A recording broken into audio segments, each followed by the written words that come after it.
अगर आपको ये स्टोरी पसंद आए तो लाइक और कमेंट करना मत भूलना, जिससे मुझे पता चले क्या वो सच में यहां है। अंशुमान ने अविश्वास के साथ अपने सामने खड़ी दीधे उस व्यक्ति को घूरा। क्या तुम्हें मेरी बात पर विश्वास नहीं है अंशुमान? अगर विश्वास नहीं है तो रहने दो, सामने वाला व्यक्ति रोष में बोला। अंशुमान, जिसकी उम्र लगभग 16 वर्ष की है, एक नकाबपोश से बात कर रहा है और दोनों इस समय वज्रगिरी की सीमा पर बने एक तालाब के किनारे बैठे हुए बातें करते जा रहे हैं। अरे नहीं काका, ऐसी बात नहीं है, अंशुमान हड्डबड्डाते हुए बोला। मुझे आप पर पूर्ण विश्वास है, परंतु क्या सच में मुझे इतना अधिक धन प्राप्त होने वाला है? अवश्य, तुम्हें इतना धन प्राप्त होगा कि शायद तुम वज्रगिरि नगर के सबसे धनी व्यक्तियों में से एक बन जाओगे। क्या सच में? अंशुमान अविश्वास से बोला। तो मैं इतने धन से कितने लड्डू खरीद सकता हूं? क्या इतने धन में 20 लड्डू आ जाएंगे? 20 लड्डू?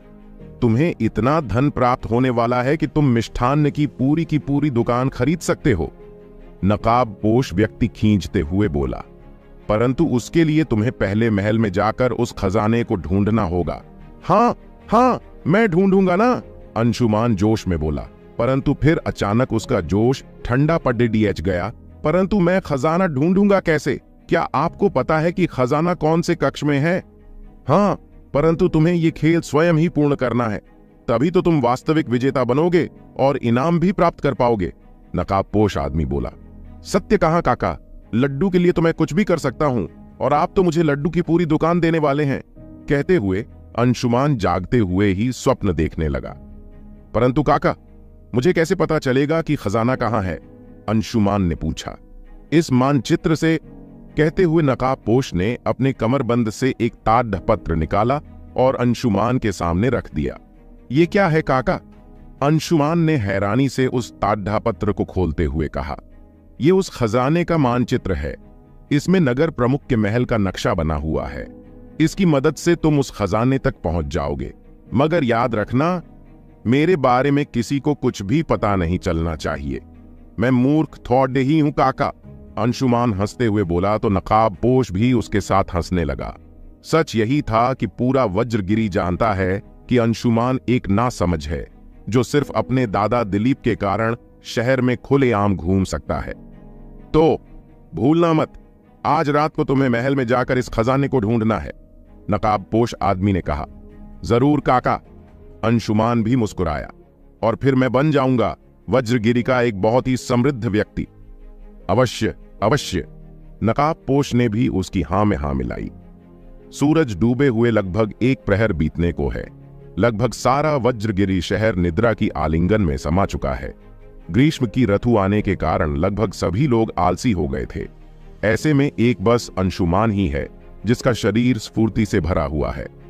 वो इस वक्त नगर प्रमुख के महल के पखवाद्य में घूम रहा है और उसकी नजरें सावधानी से अपने आसपास के क्षेत्र का निरीक्षण कर रही हैं।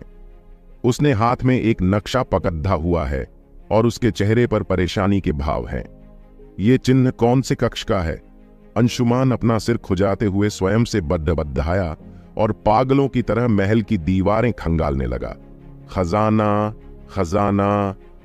अचानक एक द्वार के सामने जाकर उसके चेहरे पर मुस्कान तैर गई। ओह, ये इतना मुश्किल भी नहीं था। लगता है खजाना मेरे हाथ लग गया। खुशी से चहकते हुए अंशुमान द्वार को धक्का देकर कमरे में घुस गया। कमरे में पहुंचते ही अंशुमान की आंखें फटी की फटी रह गईं, क्योंकि उसके सामने अत्यंत बड़ा कमरा है जो हर तरह की सुख सुविधाओं से युक्त है। कमरे में हर तरफ सुगंधित तेल के दिए जल रहे हैं, जिनसे कमरे में उपयुक्त मात्रा में प्रकाश हो रहा था। कमरे के दाईं तरफ एक बद्धा सा बिस्तर लगा हुआ है, जिससे कुछ ही दूरी पर साज सज्जा के लिए एक बड़ा सा दर्पण भी रखा हुआ है। और तो और उस कमरे के दीवारों पर तरह तरह के बहुमूल्य तेल चित्र भी टंगे हुए हैं जो अति सुंदर हैं। कमरे के बाईं तरफ एक सफेद रंग का अर्धपारदर्शी पर्दा टंगा हुआ है, जिसे देखकर लग रहा है कि इस पर्दे से अस्थायी दीवार का काम लिया जा रहा होगा। शायद खजाना इसी पर्दे के पीछे होगा। अंशुमान के मन में विचार आया और उसने अपने कदम उसी पर्दे की ओर बढ़ा दिए। मगर अचानक से किसी के बद्दा बद्दाने की आवाज को सुनकर उसके कदम अचानक से ठिठक गए, क्योंकि उसे नकाब पोश की बात याद आई कि अगर किसी ने भी उसे पकड़ दच लिया तो वो ये खेल हार जाएगा और उसे खजाना नहीं मिलेगा। ये बात याद आते ही वो एक स्तंभ के पीछे जाकर छिप गया और उस पर्दे के पार देखने की कोशिश करने लगा। उसने देखा कि पर्दे के पीछे एक छोटा सा कृत्रिम तालाब है, जिसके अंदर एक लड्डचकी स्नान कर रही है। तालाब के अंदर पानी में गुलाब की पंखुड़ियां तैर रही हैं, जिस कारण उस लड्डचकी का पूरा शरीर ढका हुआ है। इस समय बस उसका चेहरा ही दिख रहा है। उस लड्डचकी के लंबे काले रेशमी बाल पानी से भीगे हुए हैं। चमकदार आंखों के ऊपर कमान सी तनी हुई भौहें बहुत सुंदर लग रही हैं। चेहरा बेदाग और हल्की गुलाबी रंगत लिए है। उसके पतले लाल होंठ गुलाब की पंखुड़ियों जैसे लग रहे हैं। ऊपरी होंठ के बाईं तरफ का छोटा सा तिल ऐसे लग रहा है मानो कुदरत ने अपने हाथों से उसे नजर का टीका लगाया हो, ताकि उसे किसी की नजर ना लगे। पानी के बीच ये लड्डचकी, जिसका नाम शिविका है, वो किसी जलपरी से कम नहीं लग रही है। शिविका कोई आम लड्डकी नहीं, बल्कि यक्षलोक की राजकुमारी है। उसकी उम्र भले ही अभी मात्र 16 साल की है, लेकिन उसकी गिनती यक्षलोक के सबसे अच्छे योद्धाओं में होती है। इतनी कम उम्र में ही वो अपने तीसरे चक्र यानी मणिपुर चक्र को जागृत कर चुकी थी, जिसे कई लोग पूरी उम्र खपाकर भी नहीं जगा पाते। आध्यात्मिक शक्ति के पथ पर आपको अपनी कुंडलिनी शक्ति को जागृत करना पड़ता है। पौराणिक काल से हम सीखते और जानते आ रहे हैं कि हमारा समस्त शरीर एक बहुत बद्ध ऊर्जा का स्रोत है। हमारा शरीर न केवल दैहिक ऊर्जा की आपूर्ति करता है, अपितु यह दैविक ऊर्जा का भी सृजन करता है। परंतु उसके लिए हमें अपने शरीर की भीतर छुपी हुई शक्तियों को जागृत करना पड़ता है। हमारे शरीर में ही अलग अलग कुल 112 नाधियां होती हैं, जिनकी मदद से हम अपनी ऊर्जा शक्ति को जागृत कर सकते हैं। एवं उन नाधियों में, जिनमें इड़ा, पिंगला और सुषुम्ना नाम की 3 नाड़ियां अपना एक अलग विशेष महत्व रखती हैं। ये तीनों नाधियां हमारे गुदाद्वार से मस्तिष्क तक फैली होती हैं, और इस बीच में 7 ऐसी जगहें हैं जहां पर ये तीनों नाधियां आपस में एक दूसरे को भेदते हुए गुजरती हैं। इन्हीं 7 संधि स्थलों पर हमारे ऊर्जा चक्र स्थित होते हैं, जिनके नाम हैं मूलाधार चक्र, स्वादिष्ठान चक्र, मणिपुर चक्र, अनाहत चक्र, विशुद्ध चक्र, आज्ञा चक्र और सहस्त्रार चक्र। जो व्यक्ति इन 7 चक्रों को जागृत कर लेता है, उसकी कुंडलिनी शक्ति स्वयंमेव जागृत हो जाती है। ऐसा माना जाता है कि कुंडलिनी शक्ति के जागरण के साथ ही इंसान को असीमित शक्तियों का वरदान प्राप्त होता है, और शिविका छोटी सी उम्र में ही अपने तीसरे चक्र को जागृत कर चुकी थी। अरे नहीं, मैं धाय मां को तो बताना ही भूल गई कि मैं वापस लौट आई हूं। शिविका अपने सर पर हाथ मारते हुए बद्ध आ रही है। यहां वज्रगिरी में कितनी गर्मी पड़ती है। अच्छा हुआ हमारी राजधानी इतनी गर्म नहीं है। ये सब मां और पिताजी की गलती है। उन्हें हमें इस तपते शहर में भेजना ही नहीं चाहिए था। मैं यहां अत्यधिक दिन नहीं रुकने वाली। शिविका खुद में बद्ध आई, लेकिन पहले धाय मां को अपने आने के बारे में बता देती हूं, अन्यथा पता चला कि उन्होंने पूरा महल ही अपने सिर पर उठा लिया है। कहते हुए शिविका तालाब से बाहर आई और कुछ दूर रखे लकड़ी के मेज की ओर बरहाक गई, जिस पर उसके वस्त्र रखे हुए हैं। उसके अनुसार कमरे में उसके अलावा कोई नहीं था, तो उसे झिझकने की भी कोई आवश्यकता नहीं थी। लेकिन अचानक से उसे कमरे में किसी की उपस्थिति की अनुभूति हुई। धाय मां, क्या आप हैं? शिविका ने अपने वस्त्र पहनते हुए पूछा। अंततः यक्षलोक की राजकुमारी के कमरे में इतनी रात्रि में आने साहस और कौन कर सकता है, उसने सोचा। लेकिन सामने से कोई उत्तर नहीं आया। धाय मां, ये आप ही हैं ना? शिविका ने हैरानी से पुनः सवाल किया। उसकी आंखें पर्दे के पार देखने की चेष्टा कर रही हैं, और इसी बीच अचानक से पर्दा हट गया और शिविका को एक लड़के का चेहरा दिखा। ये लड़का कोई और नहीं, अंशुमान था। अंशुमान भले ही अल्पबुद्धि या मूर्ख था, परंतु उसका आकर्षक शरीर अक्सर युवतियों को अपनी ओर आकर्षित कर लिया करता। वस्त्रों के अंदर उसकी कसी हुई मांसपेशियों देखकर एक बार के लिए शिविका की भी आह निकल गई। अंशुमान भी लगातार शिविका को ही घूर रहा है, और उन दोनों के बीच गहन सन्नाटा पसरा हुआ है। धैमा, तुमने अभी धैमा कहा ना? ये क्या चीज होती है? क्या ये कोई मिठाई होती है? क्या ये लड्डू से ज्यादा स्वादिष्ट है? अंशुमान ने पूछा। अंशुमान का सवाल सुनकर शिविका ने उसे आश्चर्य भरी दृष्टि से घूरा, जिसके चेहरे पर उत्सुकता और उतावलापन साफ दिख रहा है। क्या ये लगडधा सच में मूर्ख है? ये तो दानव या दैत्य तो बिल्कुल नहीं लगता। फिर शिविका ने सोचा, बोलो ना, क्या तुम्हारे पास धैमा है? मुझे इसे खाना है।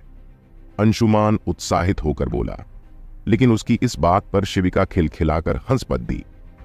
तुम हंसते हुए कितनी खूबसूरत लगती हो, बिल्कुल स्वर्ग की किसी अप्सरा की तरह। अंशुमान शिविका की खिलखिलाते चेहरे को देखकर बोला, ओ धन्यवाद। शिविका ने झेंपते हुए एक बड्डी सी मुस्कान दी और इधर उधर देखने लगी। वो जानती थी कि वो कितनी खूबसूरत है, लेकिन आज से पहले किसी भी पुरुष ने उससे ऐसा नहीं कहा था। वैसे तो वो यक्षलोक की राजकुमारी और एक योद्धा है, मगर फिर भी उसका कोमल और गुलाबी चेहरा शर्म के मारे लाल पडीडीएच गया। क्या आप अप्सरा हो? अंशुमान ने अगला सवाल दागा। मैं नहीं तो, शिविका ने शर्माते हुए कहा। आप झूठ बोल रही हैं ना? अंशुमान ने उसकी बात काटते हुए बोला। मैं झूठ क्यों बोलूंगी? शिविका तुनक कर बोली।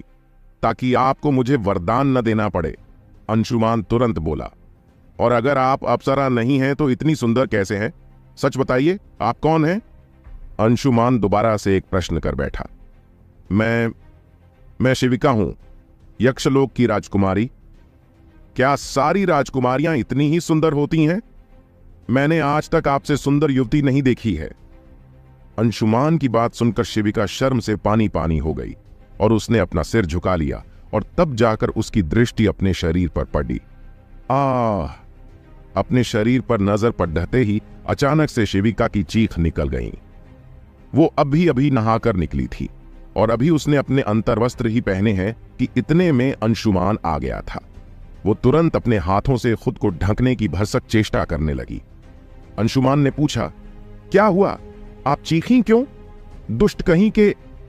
शिविका गुस्से में बोली और अंशुमान को एक जोरदार घूंसा जड्डीडीएच दिया। हालांकि अभी शिविका की आयु मात्र 16 वर्ष ही है, लेकिन उसकी आध्यात्मिक ऊर्जा तीसरे चरण में थी, जबकि इसके विपरीत अंशुमान एक साधारण युवक है और उसकी क्षमता भी साधारण ही है। आखिर भला वो शिविका के सामने कैसे टिक पाता? हे भगवान, ये अप्सरा तो डायन निकली। गिरने से पहले अंशुमान ने सोचा और बेहोश होकर फर्श पर लुढ़क गया। अंशुमान को गिरते देखकर शिविका के चेहरे पर गुस्से का स्थान आश्चर्य ने ले लिया। उसने एक नजर अपनी मुट्ठी पर डालकर फर्श पर गिरे अंशुमान को देखा।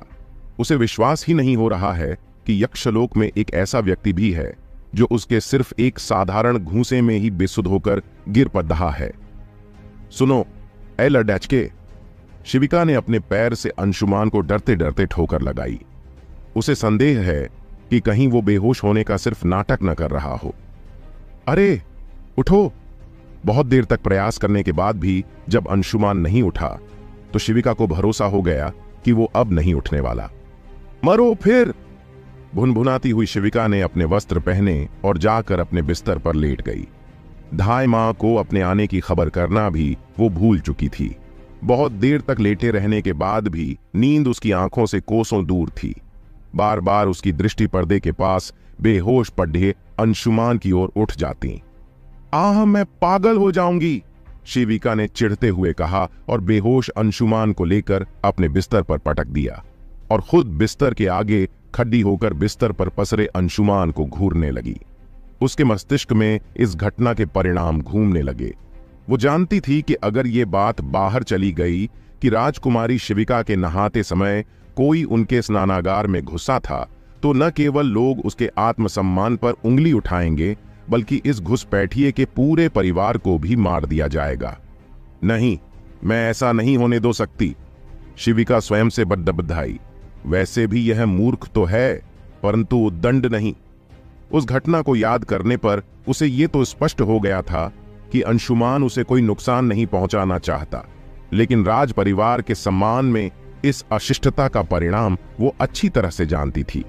इसीलिए उसने चुपचाप इस घुसपैठिए को उठाकर अपने बिस्तर पर लिटा दिया।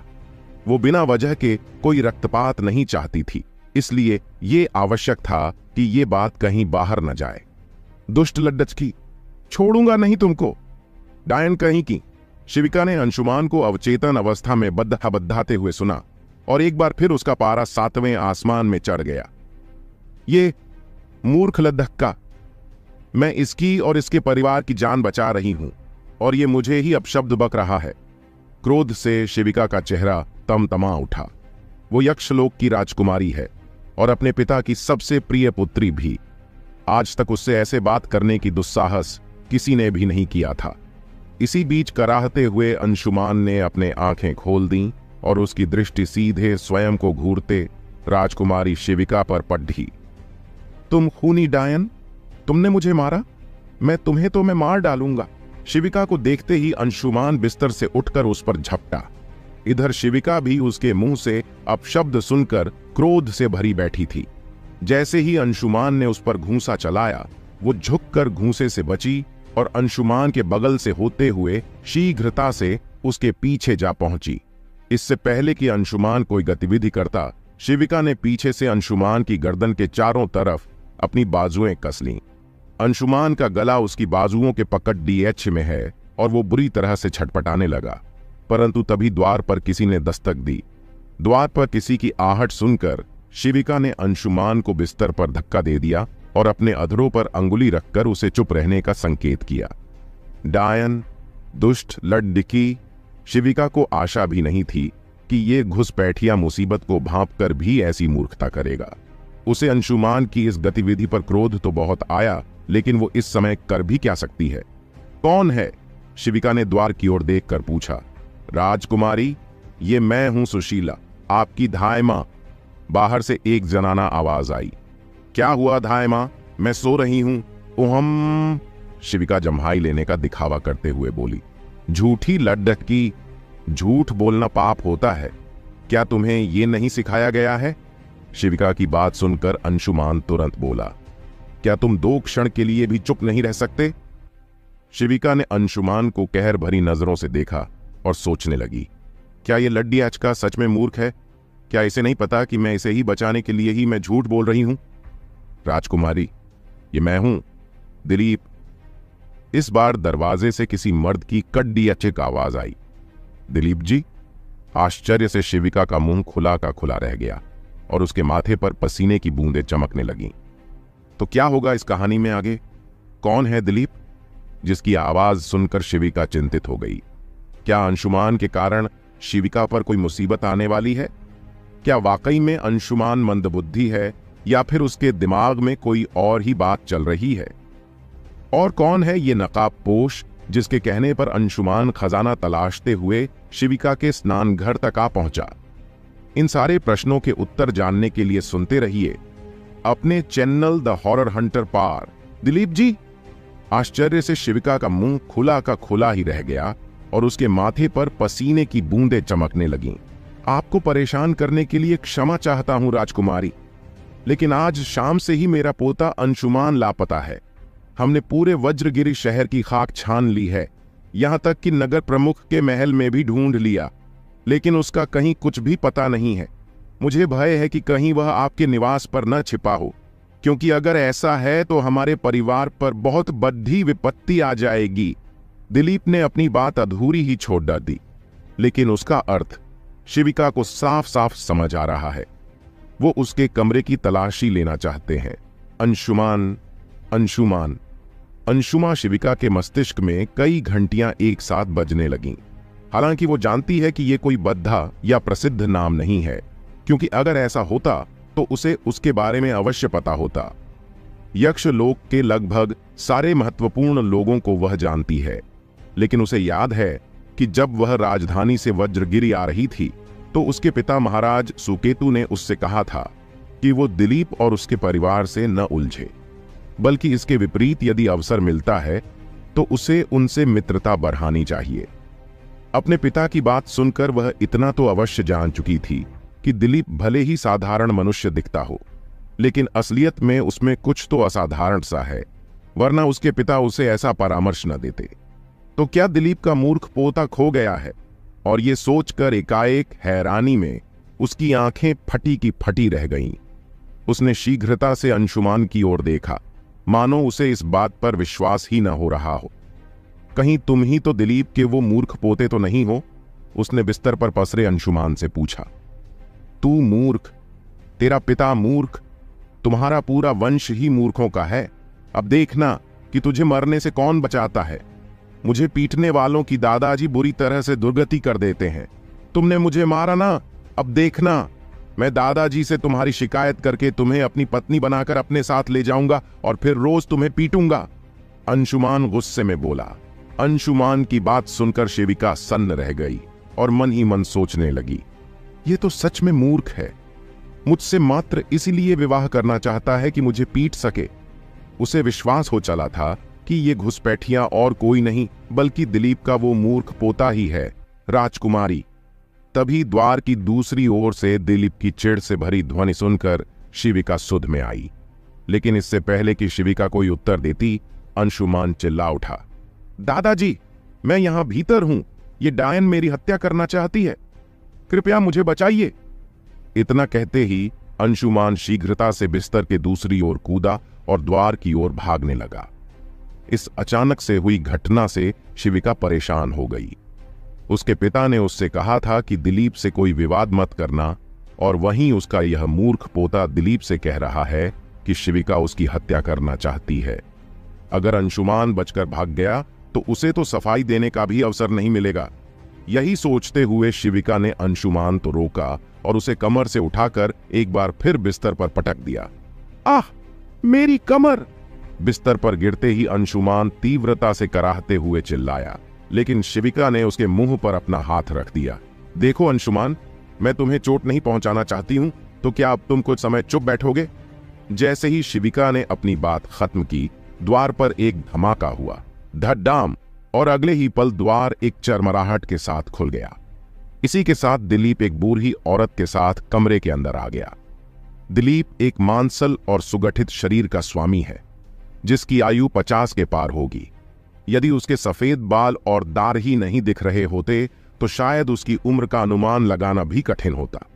वहीं ठीक उसके बगल में एक बूढ़ी औरत भी खड़िदधी है, जिसके चेहरे की झुर्रियां उसकी आयु बता रही हैं। चेहरे की झुर्रियां के पश्चात भी उसके चेहरे पर एक विशेष तेज है। उसने अपने सफेद बालों को सिर के पीछे जुड्ढे में बांध रखा है। यह शिविका की धाय मां सुशीला है। अंदर का दृश्य देखते ही दिलीप और धाय मां ठगे से खड़े रह गए। अंदर एक और बिस्तर पर अंशुमान बिस्तर पर छटपटा रहा है, जबकि शिविका के हाथ उसके मुंह पर हैं। पहली नजर देखने पर कोई भी यही समझता कि शिविका अंशुमान की सांस घोंटकर उसकी हत्या करने की चेष्टा कर रही राजकुमारी। ये आप क्या कर रही हैं? बूढ़ी औरत ने आश्चर्य से हिचकिचाते हुए पूछा। जो आप सोच रहे हैं ऐसा कुछ भी नहीं है। शिविका ने तुरंत अंशुमान को छोड़ा और दिलीप को देखते हुए कहा, दादाजी, ये पागल लड्डकी झूठ बोल रही है। इसने मुझे मारा भी, मुझे इससे बदला लेना है। आप इससे मेरा विवाह करवा दीजिए। अंशुमान बिस्तर से उठकर दौड़ते हुए अपने दादा के पीछे जाकर छिप गया। क्या राजकुमारी ने तुम्हें मारा और इसके पश्चात भी तुम उनसे विवाह करना चाहते हो? धाय मां आश्चर्य से बोली। हां, जब वो मेरी पत्नी बन जाएगी तो फिर मैं प्रतिदिन उसे पीटूंगा। अंशुमान हंसकर बोला। तुम्हारी तो शिविका गुस्से में अंशुमान की ओर बढ़ी, लेकिन दिलीप पर दृष्टि पड़ते ही उसके कदम एकाएक रुक गए। दादाजी, बात वैसी नहीं है जैसा यह आपको बता रहा है, उसने दिलीप को सफाई देते हुए कहा। शिविका नहीं चाहती है कि दिलीप उसके बारे में कुछ भी अनुचित सोचे, लेकिन दिलीप उसकी बातों का उत्तर देने के बजाय अपने ही विचारों में खोया हुआ है। धाय मां, क्या कुछ समय के लिए बाहर जा सकती हैं? शिविका ने धाय मां को देखते हुए कहा। यह बात जितने कम लोग जाने उतना ही अच्छा होगा, शिविका ने मन ही मन सोचा। ठीक है। धाय मां ने एक नजर दिलीप को देखा, मानो शिविका से कह रही हो कि इससे बचकर रहना, और अगले ही क्षण वो कमरे से बाहर चली गई। दादाजी, बात ऐसी है कि शिविका ने सारी घटना को बिना फेरबदल के दिलीप को कह सुनाई। उससे लगा कि दिलीप समझेगा कि क्यों उसने यह सब किया, ताकि अंशुमान और उसके परिवार पर कोई विपत्ति ना आए। शिविका के मुंह से सारी बात सुनकर दिलीप की आंखों में क्रोध उतर आया। उसके क्रोध को शिविका ने भी महसूस किया, लेकिन शिविका को चौंकाते हुए दिलीप ने बड्डी ही नरमी से कहा, राजकुमारी, मेरा पोता थोड़ा अधिक ही शरारती है। हमने आज आपको अकारण ही परेशान कर दिया। मैं कल अपने पोते को आपके पास क्षमा याचना करने के लिए अवश्य लाऊंगा, लेकिन क्योंकि अभी रात अधिक ही गहरा चुकी है तो अब हम आपको और अधिक परेशान नहीं करेंगे। ये कहकर दिलीप अंशुमान से बोला, अंशुमान चलो मेरे साथ। लेकिन दादाजी, अभी तक मेरा उससे विवाह नहीं हुआ है, मैं उसको लिए बिना कहीं नहीं जाऊंगा। अंशुमान ने रोष के कारण अपने पांव पटकते हुए कहा, तुम्हें तो मैं बाद में देख लूंगी। शिविका दांत पीसते हुए बड़बड़ाई। उसे विश्वास नहीं हो रहा है कि यह मूर्ख अब भी उससे विवाह करना चाहता है। अंशुमान, यह क्या अशिष्टता है? बूढ़ा दिलीप चिल्लाते हुए बोला, वो राजकुमारी हैं, हम जैसे साधारण लोग उनसे विवाह कैसे कर सकते हैं? चुपचाप मेरे साथ आओ। अगर तुम्हें विवाह ही करना है तो मैं तुम्हें वचन देता हूं कि मैं तुम्हारे लिए कल इनसे भी अच्छी और सुंदर लड़डैच की विवाह के लिए ढूंढ कर ले आऊंगा। नहीं, मुझे इसी से विवाह करना है। अंशुमान फर्श पर लेटकर अपने हाथ पैर मारने लगा, जैसे बूढ़े दिलीप को बता रहा हो कि अगर राजकुमारी से उसका विवाह नहीं हुआ तो वह यहां से नहीं जाएगा। अभी ये नाटक चल ही रहा होता है कि द्वार पर धड़ाम की एक तीव्र ध्वनि सुनाई दी और द्वार को तीव्रता से धक्का दिया गया है और बहुत सारे सिपाही एक के बाद एक कमरे के अंदर घुसते ही चले जाते हैं। सिपाहियों के हाथ में नंगी तलवार चमक रही है, जिन्हें सिपाहियों ने कमरे के अंदर आते ही दिलीप और अंशुमान पर तान दिया। राजकुमारी की रक्षा करो, उन्हें किसी भी तरह की हानि नहीं पहुंचनी चाहिए। एक रौबदार स्वर कमरे में गूंज उठा। तुम लोग बिना मेरे परामर्श के इस कमरे में? इससे पहले कि शिविका अपनी बात पूरी करती, उसकी दृष्टि द्वार के अंदर आती धाय मां के साथ एक आदमी पर पड़ डली। उस आदमी का पूरा बदन एक शक्तिशाली लोहे के कवच से ढंका हुआ है और सिर पर भी उसने लोहे का टोप पहना हुआ है। उसके कमर में एक मूल्यवान म्यान लटक रहा है, जिस पर बहुत बारीक कारीगरी नजर आ रही है। वह आदमी चलते हुए सीधे शिविका के पास आया और अपना हाथ सीने पर रखकर झुकते हुए बोला, राजकुमारी, मैं वज्रगिरी शहर का कोतवाल रविंद्र हूं। विलंब से आने के लिए हमें क्षमा कीजिएगा। इससे पहले कि शिविका कुछ कह पाती, रविंद्र अपने सैनिकों की ओर मुड़ा और उन्हें आदेश देते हुए बोला, बंदी बना लो इस हत्यारे को जिसने राजकुमारी की हत्या करने की कोशिश की है। रविंद्र की उंगली इस वक्त अंशुमान की ओर उठी हुई है। हत्यारा? शिविका की आंखें आश्चर्य में फैल गईं। उसने एक नजर अंशुमान की ओर देखा। यह मूर्ख लड़का और हत्यारा? उसे विश्वास ही नहीं हो रहा। इससे पहले कि शिविका अंशुमान के बचाव में कुछ कहती, धाय मां ने उसे चुप रहने का संकेत किया। ठीक उसी समय अंशुमान के रोने की ध्वनि पूरे कमरे में गूंजने लगी। वह फर्श से उठकर शीघ्रता से दिलीप के पीछे जाकर छुप गया और रोने लगा। दादाजी, इस दुष्ट ने मुझे मारा, मुझे बहुत दर्द हो रहा है। अंशुमान अपना गला सहलाते हुए बोला। अंशुमान की बात सुनकर एक पल के लिए दिलीप भी चौंक गया, लेकिन अगले ही क्षण जब उसने अंशुमान की गर्दन को देखा तो वहां पर लाल रंग का निशान उसे भी दिखाई दे गया। अंशुमान की बात सुनकर स्वयं रविंद्र भी आश्चर्यचकित रह गया। तुमने मेरे पोते पर हाथ उठाने का साहस भी कैसे किया? दिलीप रविंद्र को घूरते हुए बोला। उसका लहजा बिल्कुल सर्द सुनाई दे रहा है और उसकी आंखों में भी क्रोध साफ दिखाई दे रहा है। रविंद्र एक क्षण को तो भौंचक्का रह गया, लेकिन फिर थूक गटकते हुए बोला, क्या अनर्गल प्रलाप कर रहे हो? मैं 5वें स्तर का योद्धा हूं और इस शहर का कोतवाल भी। मैं भला इस मूर्ख को क्यों मारूंगा? मैं तो इसे जानता तक नहीं हूं।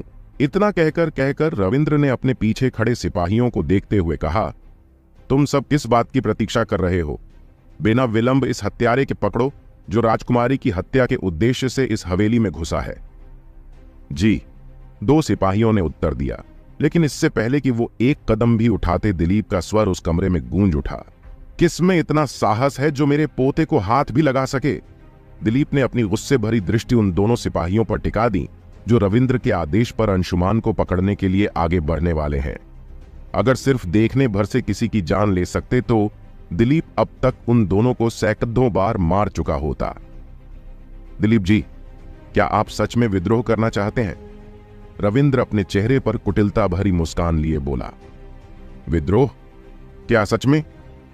दिलीप जैसे रविंद्र का उपहास उठाते हुए बोला, क्या तुम सच में यह कहना चाहते हो कि मेरे पोते ने राजकुमारी की हत्या करने की कोशिश की है और मेरे पूरे परिवार को राजद्रोह की सजा के रूप में मृत्युदंड दिया जाना चाहिए? दिलीप की बात सुनकर रविंद्र के चेहरे का रंग उड़िछ गया। दिलीप की प्रतिष्ठा एवं सामर्थ्य किसी से भी छुपा नहीं और पूरा वज्रगिरी जानता है कि दिलीप अंशुमान को बचाने के लिए किस भी सीमा तक जा सकता है। रविंद्र को दिलीप की आंखों में अपनी मौत साफ दिखाई देने लगती है। डर से उसकी स्थिति बिगड़ने जैसी हो गई और जैसे ही दिलीप ने अपने कदम रविंद्र की ओर बढ़ाए, वो पीछे की ओर हटने लगा। तुम्हारा साहस भी कैसे हुआ मेरे पोते को चोट पहुंचाने का? ये कहते हुए दिलीप अपनी जगह से ओझल हो गया और अगले ही क्षण वो ठीक रविंद्र के सामने जाकर खाड़ी-दीदा हो गया। तुम? इससे पहले कि रविंद्र अपनी बात पूरी कर पाता, उसकी नजर दिलीप के हाथ पर गई, जिसमें मानो विद्युत प्रवाह हो रहा हो। दिलीप ने तीव्रता से एक त्वरित घूंसा रविंद्र को डीएच दिया, जिससे उसे बचाव का भी कोई अवसर नहीं मिला और मुंह से खून और 3 सफेद दांत थूकते हुए वो धद्धाम साउंड सजेस्शन धदम से फर्श पर गिर गया। अभी हुई इस घटना से हर कोई स्तब्ध रह गया।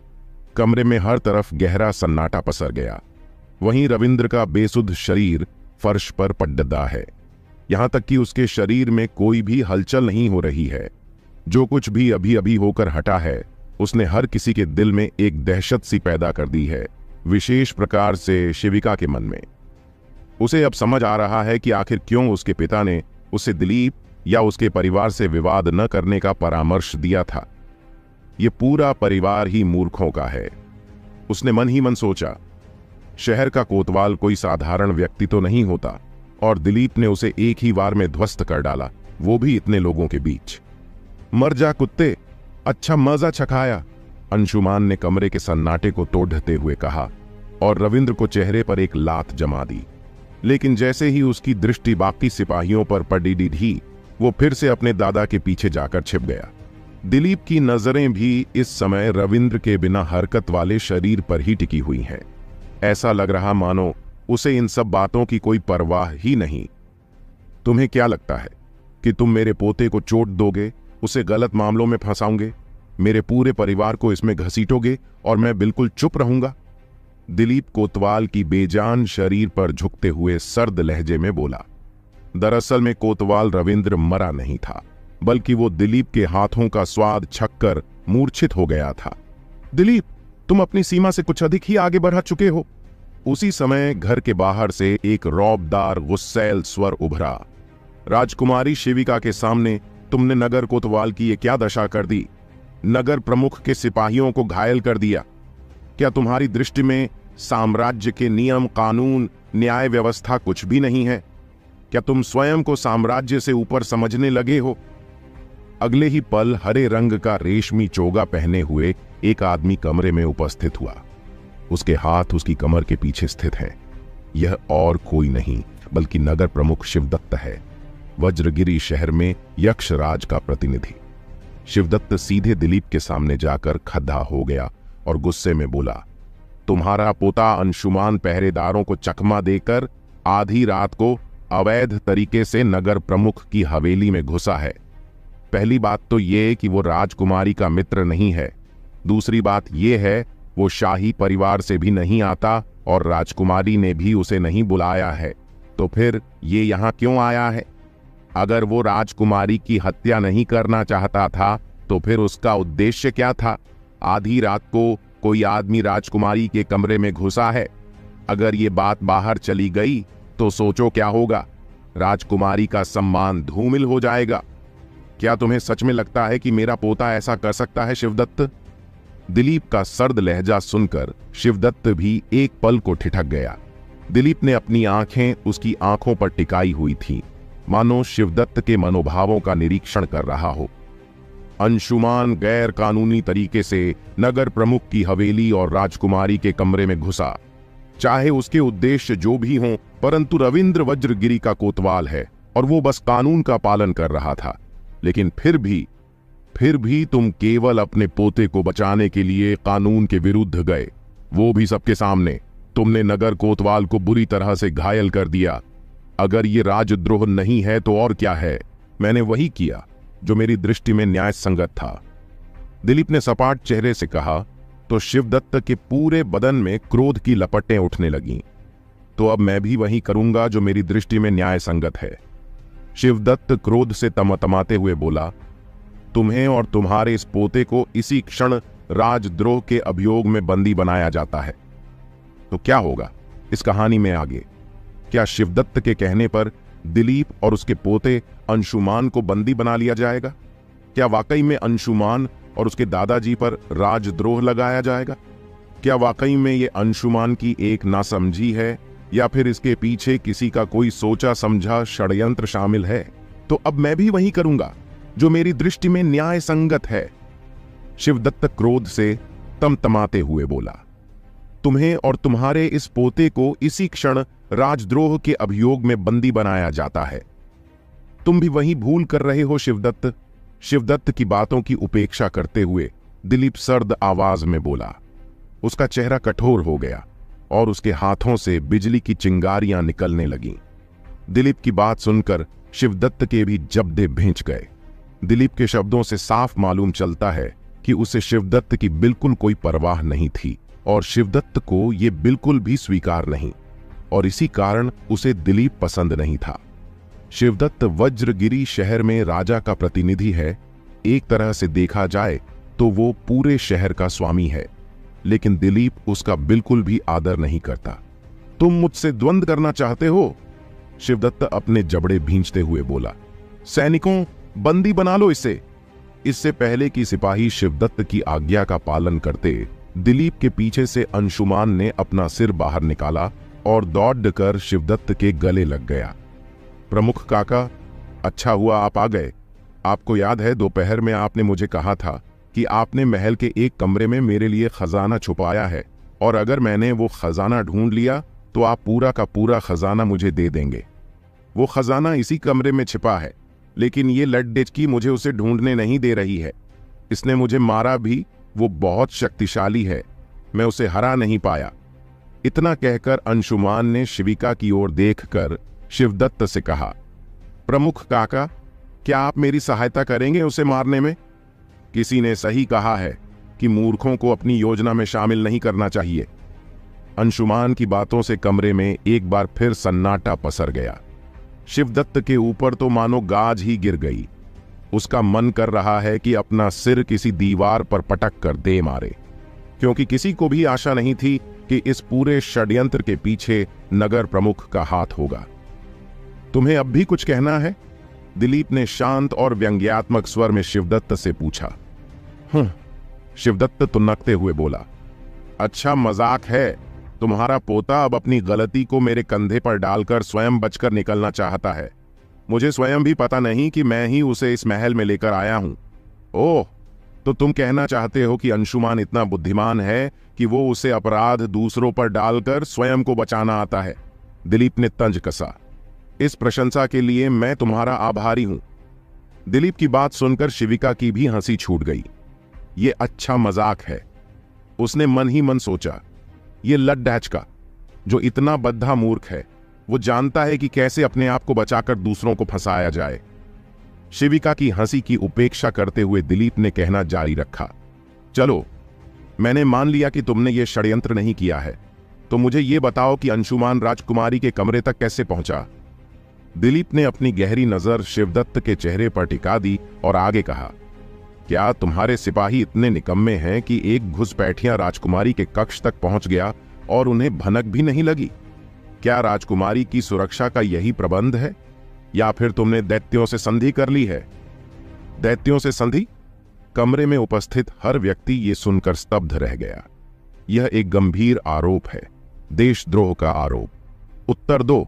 शिवदत्त से कोई उत्तर न पाकर दिलीप क्रोध से चिल्लाते हुए बोला, ये सब षड्यंत्र है मेरे विरुद्ध। शिवदत्त हड़बड़ाते हुए बोला। उसकी आवाज उसका साथ नहीं दे रही है।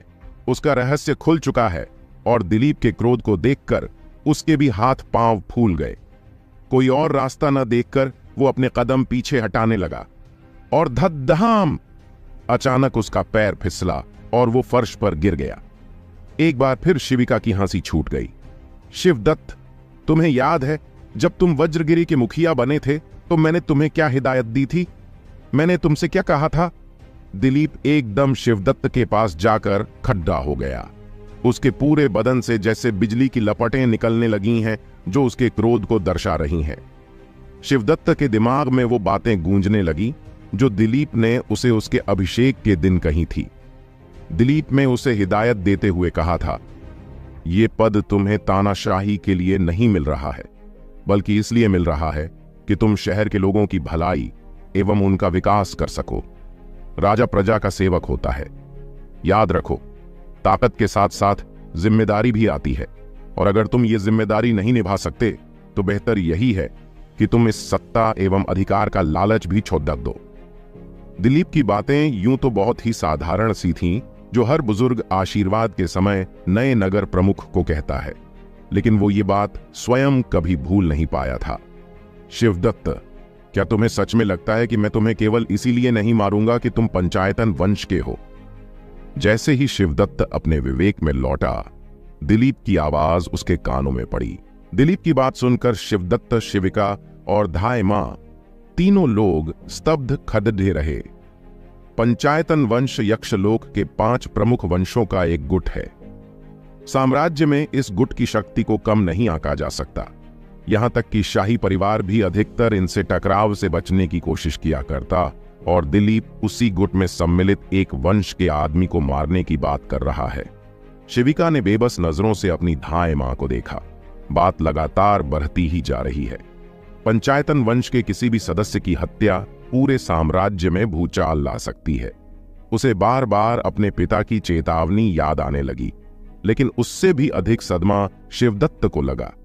उसे विश्वास नहीं हो रहा कि दिलीप उसकी वास्तविक पहचान जानता है, क्योंकि वज्रगिरी में यह बात किसी को भी पता नहीं। तुम्हें कैसे पता कि सदमे से शिवदत्त की आवाज भी नहीं निकल पा रही थी? मुझे कैसे पता कि तुम कौन हो? दिलीप तंजात्मक लहजे में बोला। मुझे और भी बहुत कुछ पता है, और हां, मुझे अपनी इन घटिया चालों में फंसाने की कोशिश छोड़ दो, वरना इस बार तो मैं तुम्हें छोड़ रहा हूं।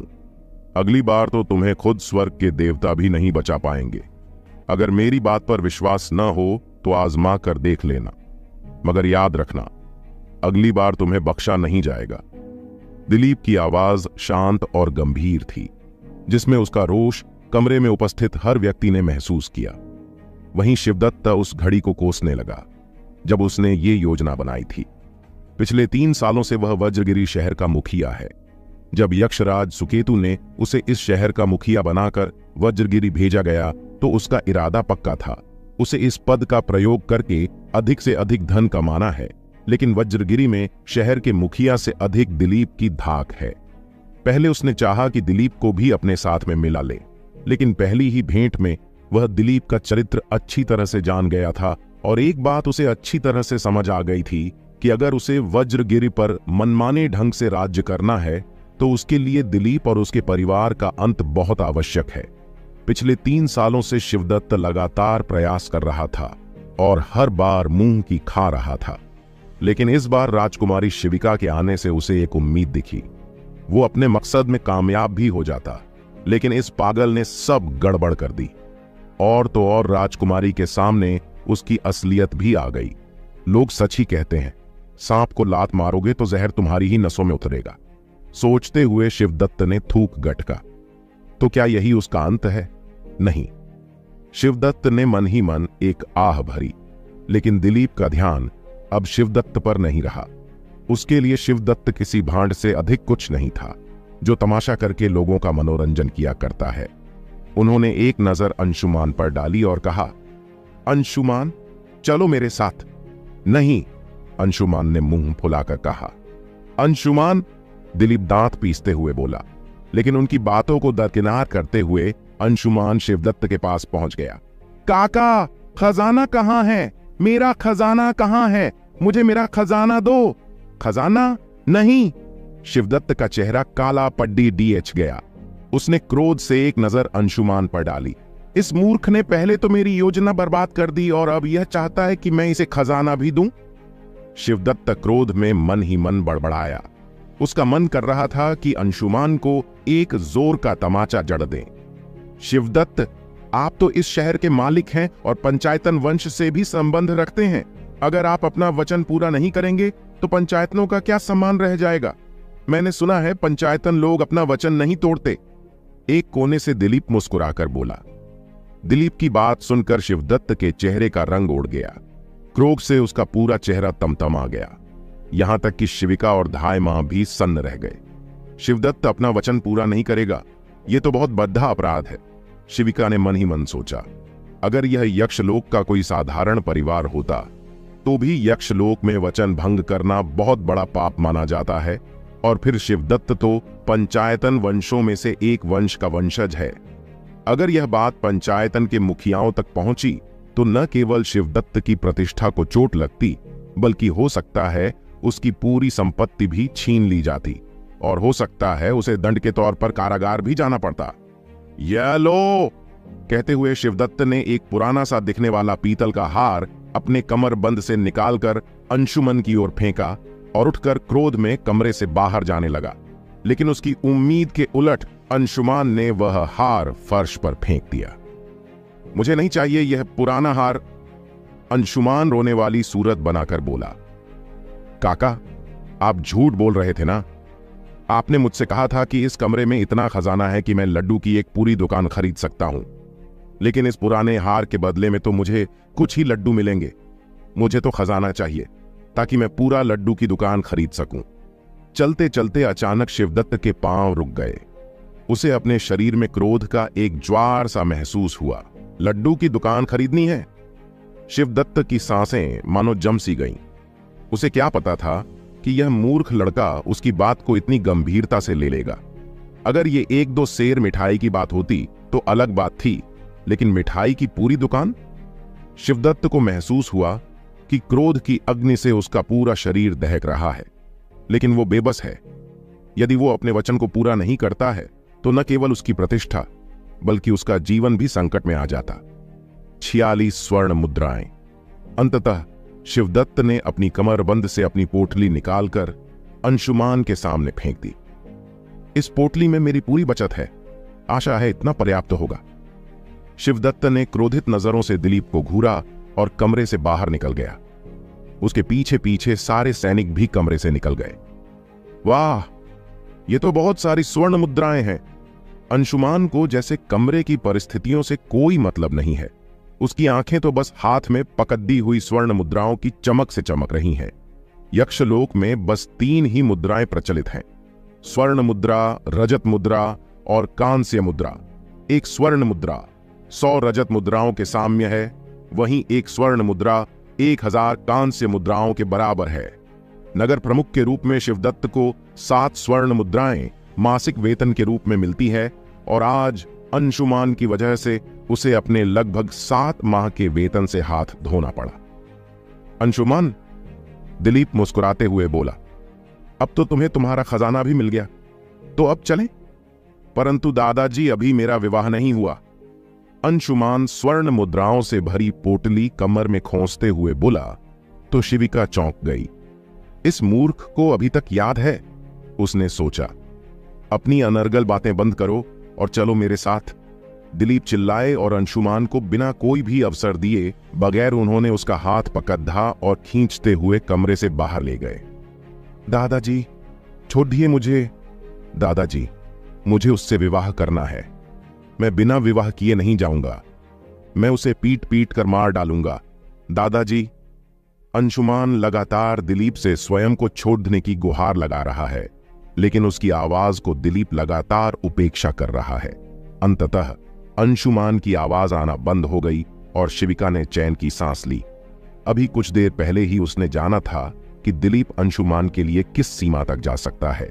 जिस तरह से अंशुमान को चोट पहुंचाने पर दिलीप ने नगर कोतवाल की दयनीय दशा कर दी, उससे एक पल को शिविका को लगा कि दिलीप जबरन उसकी शादी अपने मूर्ख पोते से न करा दे। इन सबसे अलग नगर प्रमुख शिवदत्त इस वक्त महल के एक ऊंचे और अंधेरे परकोटे पर खड्डा अंशुमान और दिलीप को जाता देखता रहा।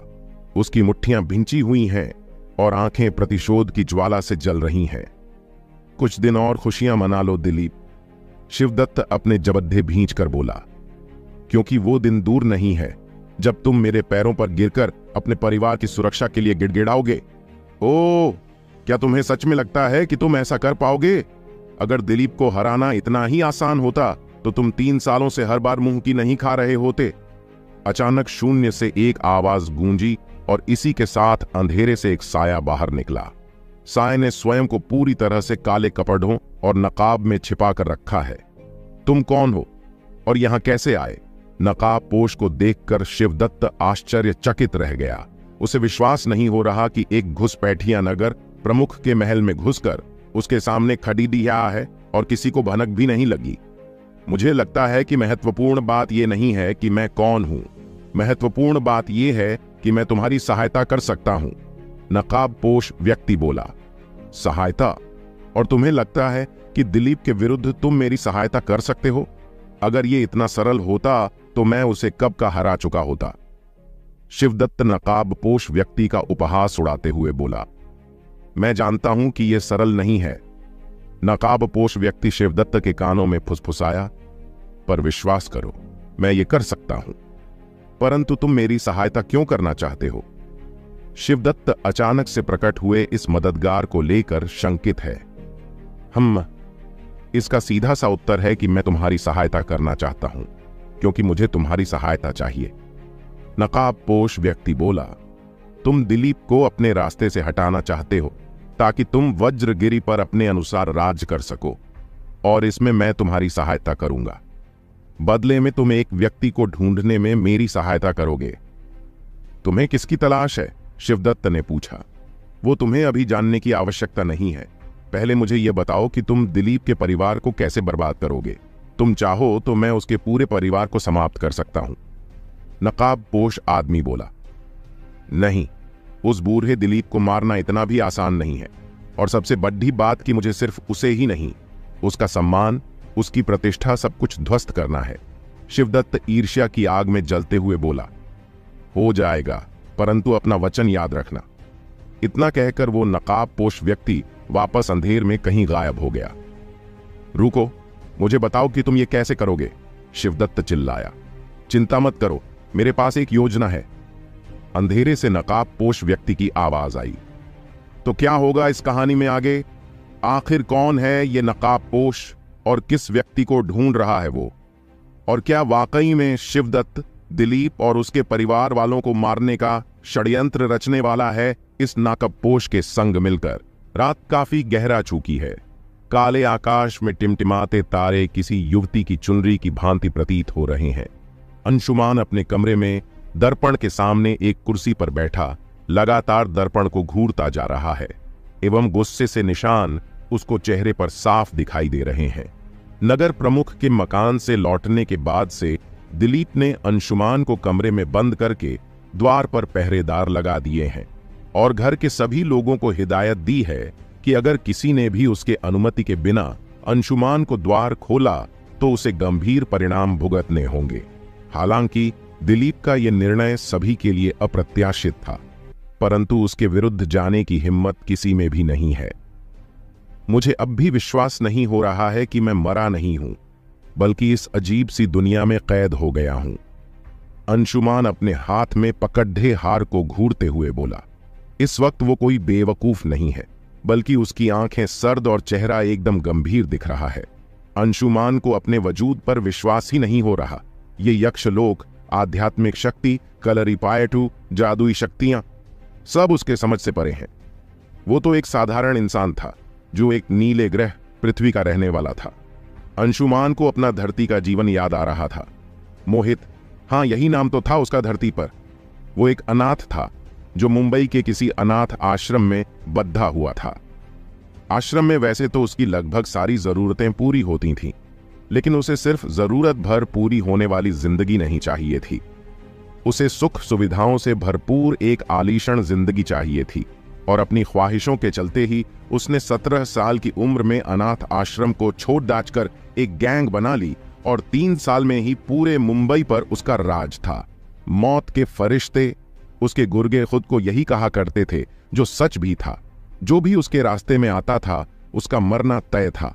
22 साल की उम्र में लगभग पूरे भारत पर उसने पैठ बना ली थी और भारत का एक चर्चित डॉन बन गया। और इस तरह अंधेरे का दूसरा चेहरा बना, मोहित। लेकिन अब उसकी ख्वाहिश सिर्फ इंडिया तक सीमित नहीं रह गई थी, उसे पूरे अंडरवर्ल्ड को अपने नीचे लाना था। लिहाजा उसने आसपास के मुल्कों में भी ऑपरेट करना शुरू किया। China, Bangladesh, Myanmar, Pakistan, Singapore जैसे कई देश उसके अंडर में आ भी गए थे।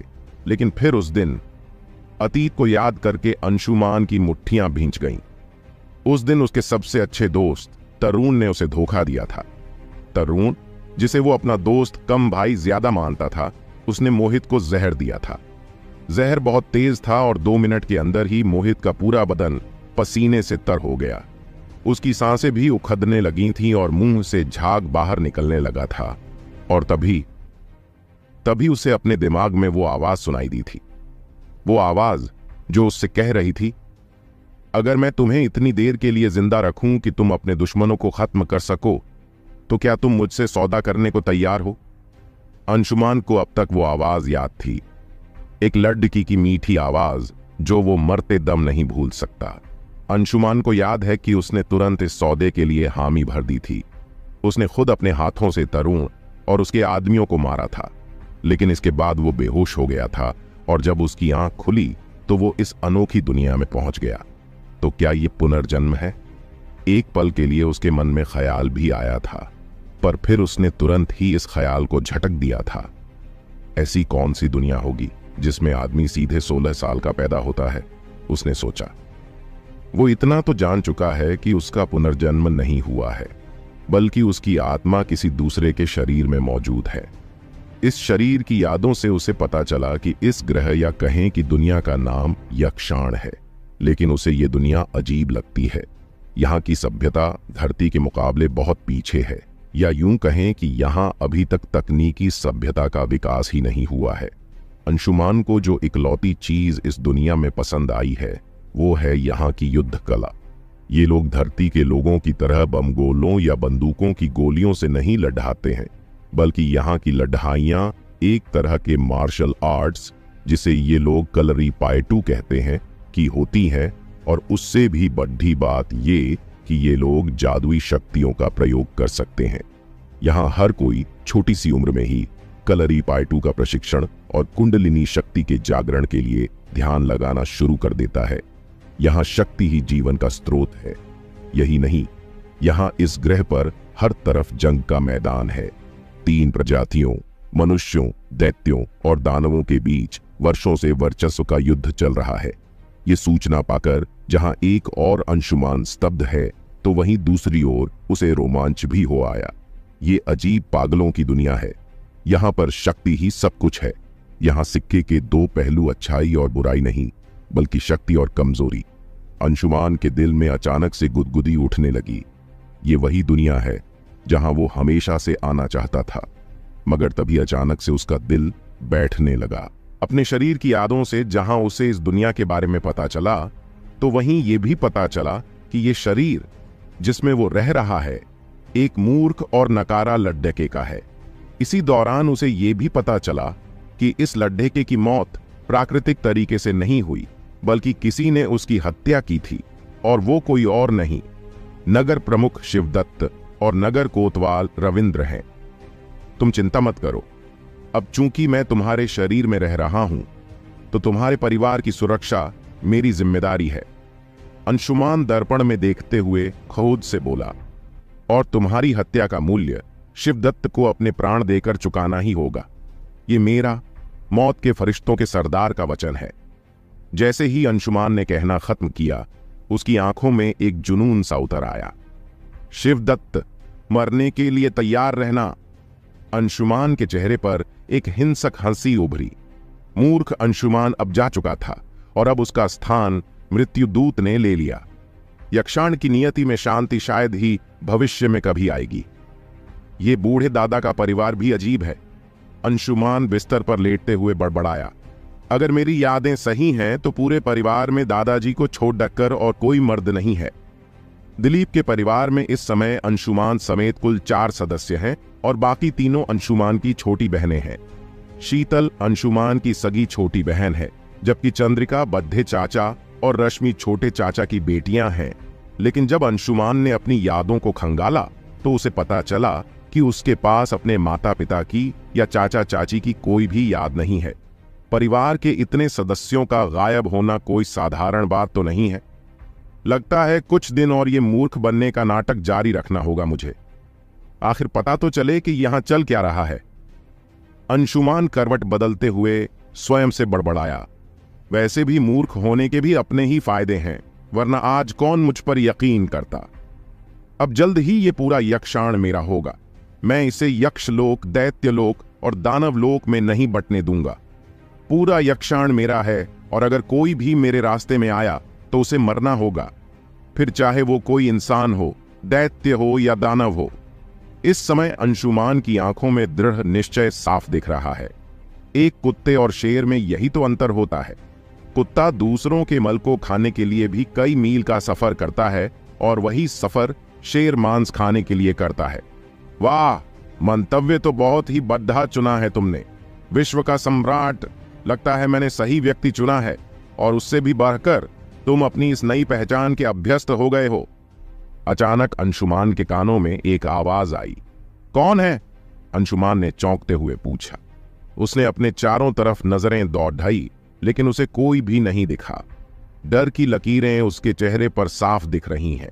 उसे समझ नहीं आ रहा कि इस बंद कमरे में कौन आ सकता है। उसी पल अचानक उसकी छाती नीले रंग से चमकने लगी और उसकी छाती में हल्का सा दर्द उठने लगा।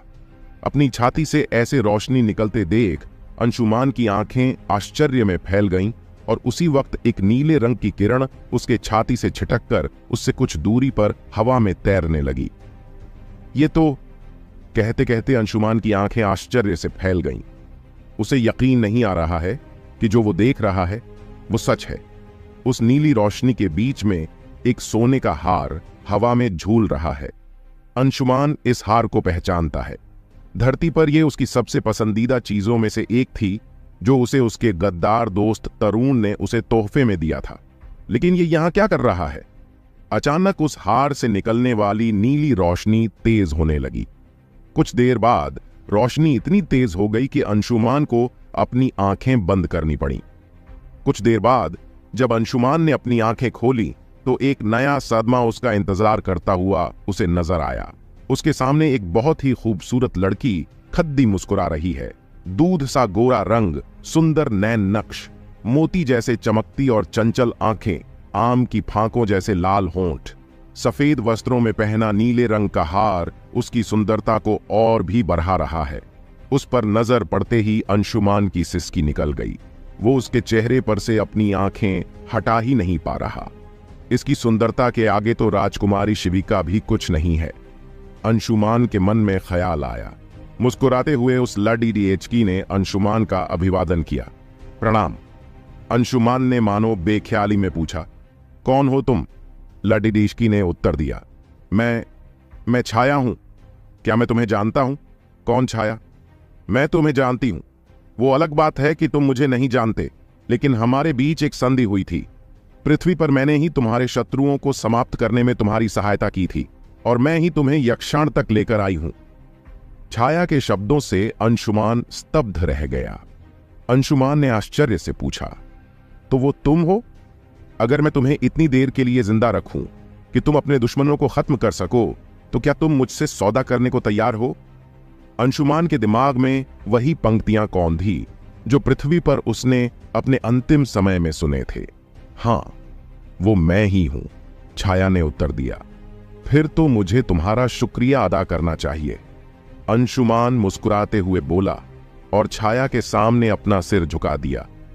मुझे मेरे दुश्मनों को अपने हाथों मारने का मौका देने के लिए मैं आपका आभारी हूं। वैसे देखा जाए तो ये एक व्यापार था, इसलिए तुम्हें मुझे धन्यवाद कहने की आवश्यकता नहीं है, छाया बोली।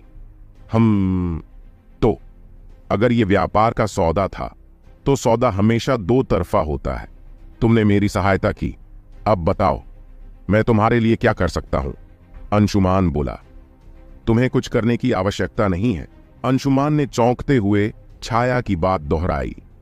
कुछ करने की आवश्यकता नहीं है? हां, या और अधिक स्पष्ट कहूं तो तुम्हें अभी कुछ करना नहीं है, क्योंकि अभी तुम्हारी क्षमता बहुत कम है। छाया की बात सुनकर अंशुमान ने अपना सिर झुका लिया।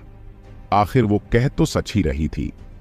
वैसे तुम्हें चिंता करने की आवश्यकता नहीं है, सकुचाते अंशुमान को देखकर छाया बोली। क्योंकि अब मैंने तुम्हें चुन लिया है तो विश्वास करो कि तुम्हारी नियति साधारण नहीं होने वाली। मैं वो हर प्रयास करूंगी जिससे तुम शक्तिशाली बनो। मैं तुम्हें इस दुनिया का सबसे शक्तिशाली व्यक्ति बनाऊंगी। क्या सच में? छाया की बात सुनकर अंशुमान ने उत्साहित होकर पूछा। पर इससे पहले कि छाया कोई उत्तर दे पाती, अंशुमान ने दूसरा सवाल दाग दिया। लेकिन तुमने मुझे ही क्यों चुना? क्षमा करना, परंतु मैं ये तुम्हें नहीं बता सकती, छाया ने कहा। अच्छा, अंशुमान आश्चर्य से बोला। चलो यही बता दो कि तुम मुझसे आगे क्या करवाना चाहती हो। मैं ये भी नहीं बता सकती, छाया ने पुनः कहा। छाया, मेरे हर प्रश्न के उत्तर में तुम्हारा एक ही उत्तर है कि नहीं बता सकती। अगर तुम इस सौदे के लिए गंभीर नहीं हो तो मुझे नहीं लगता कि हमें यह सौदा और आगे बढ़ाना चाहिए। छाया का हर बार एक सा उत्तर सुनकर अंशुमान गुस्से से भरकर बोला। वैसे भी मुझे तुम्हारी मदद की कोई आवश्यकता नहीं है। मैंने 17 साल की उम्र में एक गैंग खड्डी डीढ़ी करके 5 सालों में ही पूरे महाद्वीप में अपने साम्राज्य को फैला दिया था। 15 साल मैंने दुनिया पर राज किया है और तो और हर तरह की ऊंच नीच झेली है। मैं आज जो कुछ भी हूं अपने दम पर हूं। नहीं थे, छाया मुस्कुराकर बोली। मत भूलो कि तुम धरती पर नहीं यक्षाण में हो और यहां तुम एक वानर से अधिक कुछ भी नहीं हो। कहते हुए छाया हंसने लगी, जिससे अंशुमान का गुस्सा और भी बढ़ने लगा।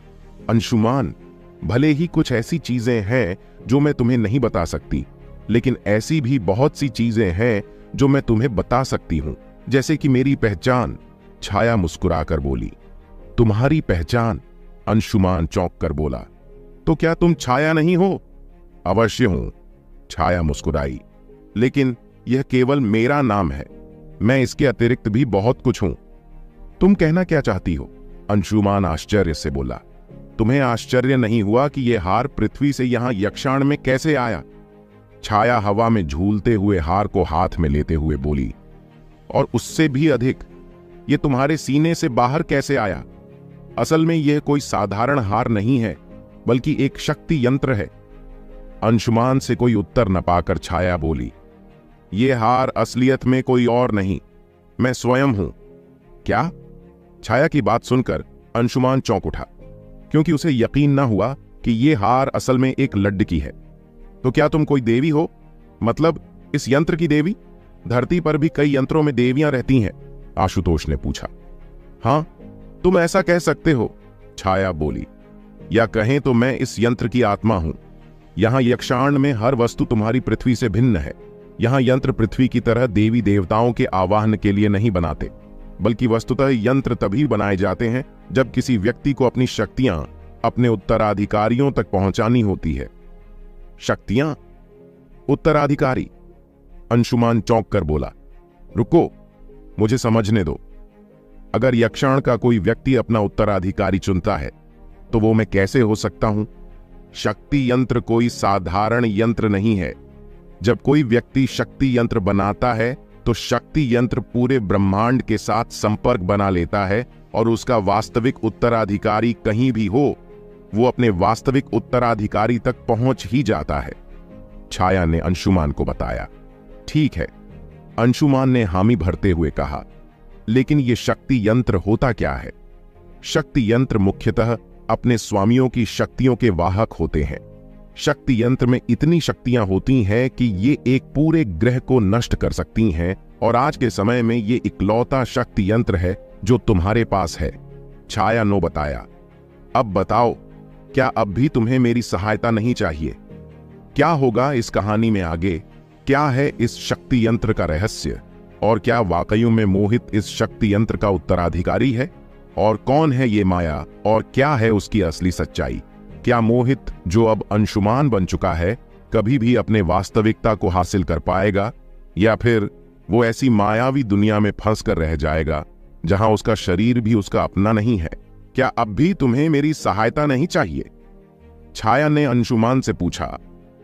एक बार पुनः सोच लो, और यदि फिर भी तुम्हारा उत्तर ना में है तो मैं इस यंत्र का कोई नया उत्तराधिकारी स्वयं ढूंढ लूंगी। क्या ये यंत्र सच में इतना शक्तिशाली है? अंशुमान ने मूर्ख की तरह आंखें मटकाते हुए पूछा।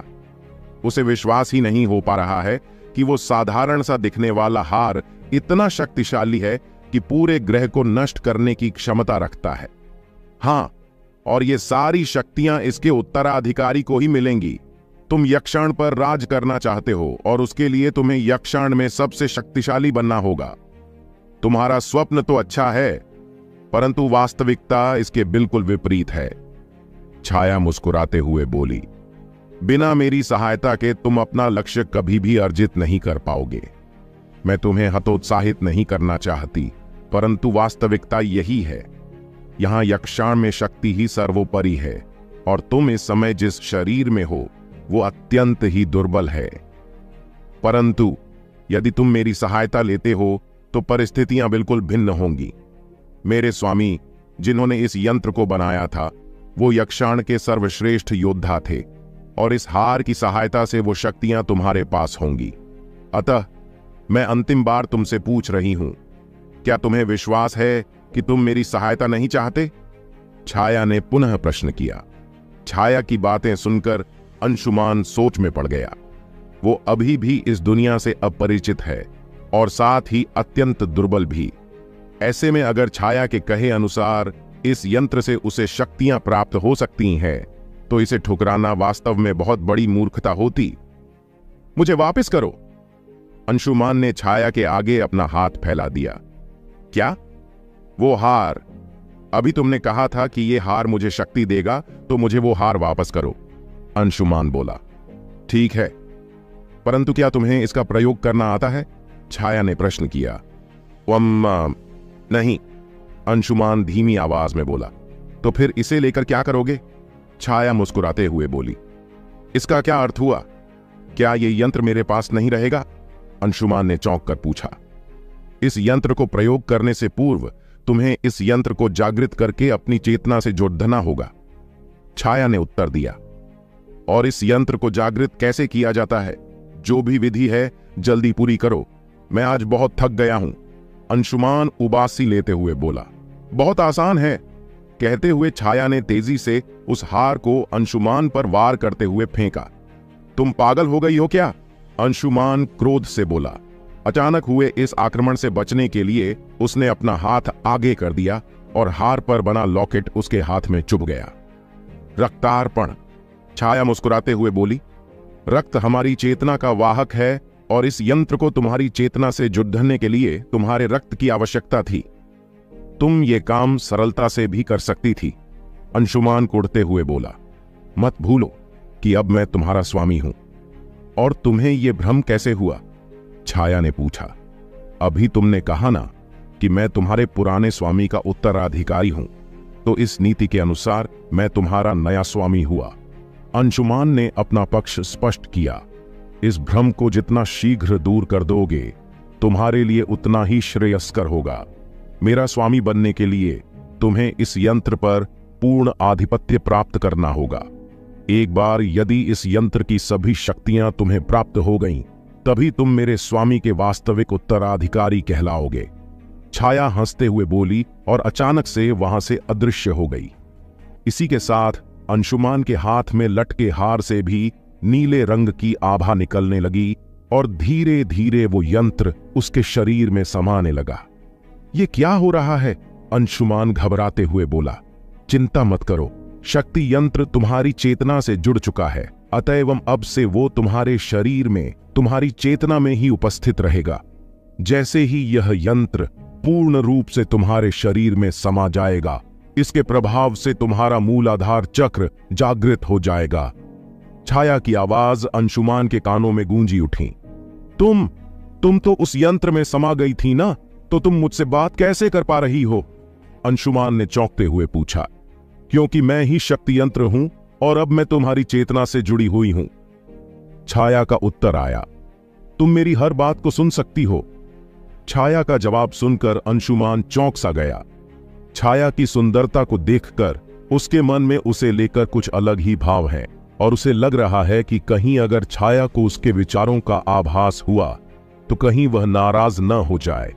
केवल बात ही नहीं, मैं तुम्हारे विचारों को भी पढ़ सकती हूं, छाया ने उत्तर दिया। अचानक अंशुमान को लगा कि उसका पूरा शरीर दर्द से टूट रहा है। जल्द ही उसका पूरा शरीर पसीने से तर हो गया। उसके महसूस हुआ कि उसके पैरों में बिल्कुल भी शक्ति नहीं रह गई है और वह फर्श पर गिर पड़ा। कहीं ये नाराज तो नहीं हो गई?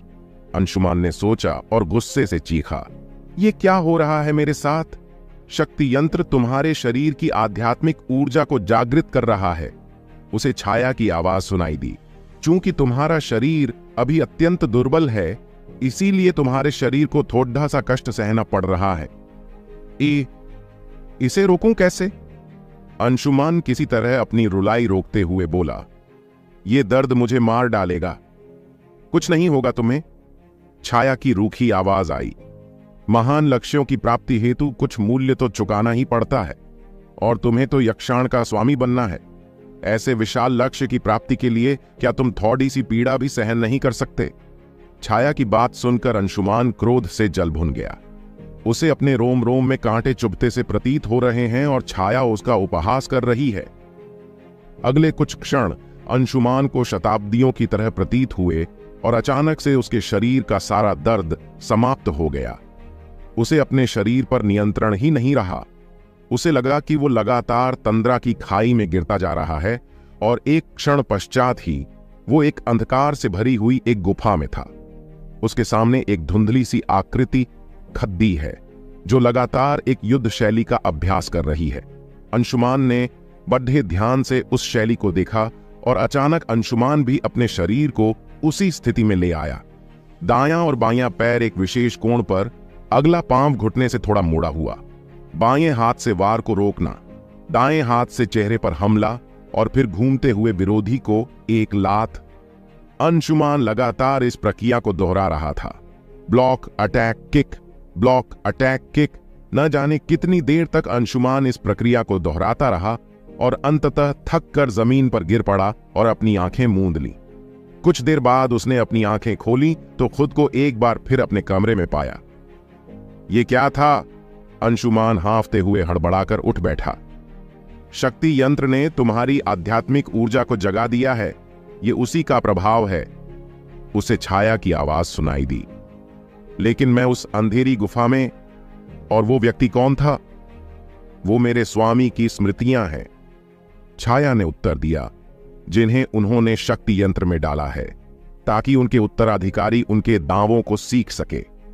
जैसे जैसे तुम्हारी आध्यात्मिक ऊर्जा आगे बढ़ेगी, तुम इन दावों में निपुण होते जाओगे। शक्ति यंत्र से तुम्हें और भी कई और दांव भी सीखने को मिलेंगे। मतलब मैं सारे दांव एक बार में नहीं सीख सकता। आध्यात्मिक शक्ति को जगाना कोई बच्चों का खेल नहीं है। छाया की क्रोध से भरी आवाज आई, और तुम्हारा शरीर तो इसकी अनुमति बिल्कुल भी नहीं देता। शक्ति यंत्र से ऊर्जा प्राप्त करने से पूर्व तुम्हें अपने शरीर को उसके योग्य बनाना होगा, अन्यथा यदि शक्ति यंत्र ने अपनी सारी ऊर्जा तुम्हारे शरीर में स्थानांतरित कर दी तो तुम्हारा सारा शरीर ही नष्ट हो जाएगा। तो अगला दांव सीखने के लिए मुझे क्या करना होगा? अंशुमान ने खिसियाते हुए पूछा। उसके लिए तुम्हें इस दांव में सिद्धहस्त होना होगा, छाया बोली। जैसे जैसे तुम इन दांवों में सिद्धहस्त होगे, तुम्हारी आध्यात्मिक ऊर्जा तुम्हारे चक्रों को भेदते हुए आगे बढ़ेंगी। इन चक्रों के जागरण से तुम्हारा शरीर और भी बलिष्ठ होगा और तुम अगला दांव सीखने के योग्य बनते जाओगे। ठीक है, फिर तो मुझे शीघ्र ही इस दांव में सिद्धहस्त होना होगा। यही तुम्हारे लिए श्रेयस्कर होगा। सवेरा हो चुका था। आसमान में सूरज की पहली किरण फूटते ही अंधकार दबे पांव भाग खदधा हुआ। रात कैसे ढली अंशुमान को इसका पता ही नहीं चला। रात भर अभ्यास करने के बावजूद भी उसे अब भी अपने शरीर में स्फूर्ति महसूस हो रही है। कुंडलिनी जागरण वाकई में बहुत ही असरदार है और सच कहूं तो बहुत आसान भी। अपने शरीर में थकान का एक भी अंश न पाकर अंशुमान खुशी से फूलता हुआ बड़बड़ाया, आसान है, ये तुम्हारे भ्रम के अतिरिक्त कुछ भी नहीं। उसे छाया की आवाज सुनाई दी, पहले चरण में ही तुम पीड़ा से रोने की कगार पर पहुंच गए, जबकि शक्ति यंत्र ने मात्र तुम्हारी चेतना को जागृत किया था और तुम्हें यह आसान लगता है। मेरा वो मतलब नहीं है, अंशुमान झेंपते हुए बोला। शक्ति यंत्र की ऊर्जा प्राप्त करने के लिए तुम्हें कुल 9 चरण पूरे करने हैं और हर चरण अपने से पहले वाली चरण की तुलना में 10 गुना अधिक खतरनाक है। क्या 9 चरण? अंशुमान चौंक कर बोला, जहां तक मुझे पता है कि शरीर में बस 7 ही चक्र होते हैं। हां, लेकिन इस शक्ति यंत्र में कुल 9 स्तर हैं जिन्हें तुम्हें पार करना है। पहला स्तर यानी चेतना का जागरण तुम पूरा कर चुके हो और अगले 7 चरण इस चेतना को तुम्हारे 7 चरणों के पार ले जाएगी, छाया ने बताया। ये तो 8 ही चरण हुए। 9वें और अंतिम चरण में ये चेतना अंतिम चक्र सहस्त्रार चक्र को भेद जाएगी, छाया ने बताया। हमारा मस्तिष्क ब्रह्मांड का प्रतीक है और सहस्त्रार चक्र ब्रह्मांड से हमारा सामंजस्य स्थापित करता है, परंतु जब तुम्हारी चेतना सहस्रार चक्र को भी भेद जाएगी तो तुम्हारी चेतना इस संपूर्ण ब्रह्मांड पर नियंत्रण करने में सक्षम हो जाएगी। मतलब मैं पूरी तरह से इस शक्ति यंत्र का उत्तराधिकारी बन जाऊंगा। हां, शक्ति यंत्र की सारी शक्तियां तुम्हें मिल जाएंगी और मैं भी इस यंत्र से मुक्त हो जाऊंगी, छाया का उत्तर आया। मुक्त हो जाऊंगी मतलब तुम इस यंत्र में कैद हो, तुम स्वयं इस यंत्र से बाहर नहीं निकल सकती, इसलिए तुम मेरा इस्तेमाल करना चाहती हो। अंशुमान को लगा कि छाया ने उसे शक्ति का लालच देकर इस जाल में फंसा दिया है। हमारे बीच सौदा हुआ था। अगले ही क्षण छाया की आवाज गूंज उठी, हां, लेकिन सौदे के अनुबंध तुमने मुझे बताए ही नहीं थे। अंशुमान गुस्से से बोला, तुमने कहा था कि तुम मुझे शक्ति दोगी और मैं अब भी तुम्हें शक्तियां दे रही हूं। मैंने तुम्हारी चेतना को जागृत किया है जिसमें तुम्हें कई वर्ष लग जाते, छाया ने अंशुमान की बात काटते हुए कहा। लेकिन यह सब तुमने अपने स्वार्थ के लिए किया था, अंशुमान बोला। तो क्या उससे कोई अंतर पड़ता है?